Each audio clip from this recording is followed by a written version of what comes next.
Hi, I'm Frank Sellke. I'm chairman of the Committee on Scientific Sessions program. I'm here to tell you something about the late-breaking clinical trials at this year's Scientific Sessions meeting in November. We had a record number of submissions this year in a truly outstanding program. We have trials presented in all different areas: heart failure, interventional cardiology, cardiac surgery, infectious disease. So again, it's a truly outstanding program. I'm going to give you an overview of some of the trials that are going to be presented.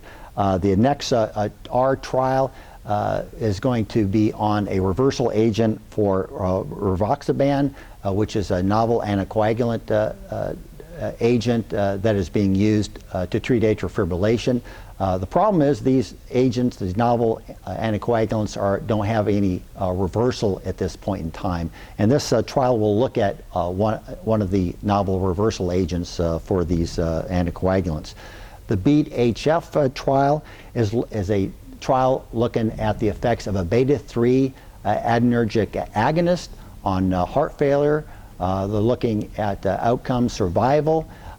There's a lot of effort being put into these kinds of trials because really the treatment of heart failure is still not as good as it should be. The mortality is very high and the outlook for these patients is not good. And this is a very novel approach to this problem, and we hope that the trial will be positive. At last year's Scientific Sessions, we heard about changes that were implemented in the guidelines for prophylaxis for endocarditis. And the number of patients that did receive antibiotic prophylaxis was reduced, but at the same time we saw a marked increase in the number of patients with infective endocarditis. Now, there was a lot of argumentation regarding the results of this trial. Some people thought that this was a statistical fluke. Other people thought that there was a real need for concern for this. So we're going to hear an update from this trial. The Evolution trial is going to be presented. This involves application of a left atrial appendage occlusion device. It's somewhat controversial still what effect this has on the incidence of stroke in patients that have atrial fibrillation. It is thought that by many, and in fact probably most, that the clot that forms within the heart starts in the left atrial appendage, and if you can occlude that area, the incidence of stroke due to embolic phenomena should be markedly reduced. Anyway, we're going to hear the results of that trial. And another very controversial area is patients that are diabetic and have severe coronary artery disease. Are they better served with angioplasty or PCI with stenting or with coronary bypass surgery?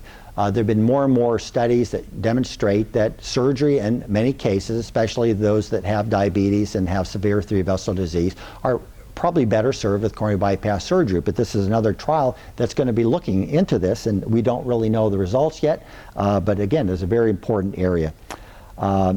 We have a lot of great plenary talks in addition to the late-breaking clinical trials. They deal with all areas of cardiovascular science, cardiovascular disease through the ages, dealing with everything from the treatment of congenital heart disease to a congenital disease in older adults, women's health, in imaging, atrial fibrillation treatment, and again, all other areas of cardiovascular disease. We have some very excellent special presentations. The Lasker Award lecture will be given by Dr. Elaine Carpentier, who won the Lasker Award for his discovery of methods of treatment of valvular disease, especially mitral repair. The Paul Dudley White lecture will be given by Dr. Keith Fox, and looking forward to the presidential address by Dr. Mark Krieger, who will be talking on vascular disease. I feel that this is going to be an outstanding meeting, one of the best ever, and I welcome you to this Scientific Sessions November 7th through the 11th. Look forward to seeing you there.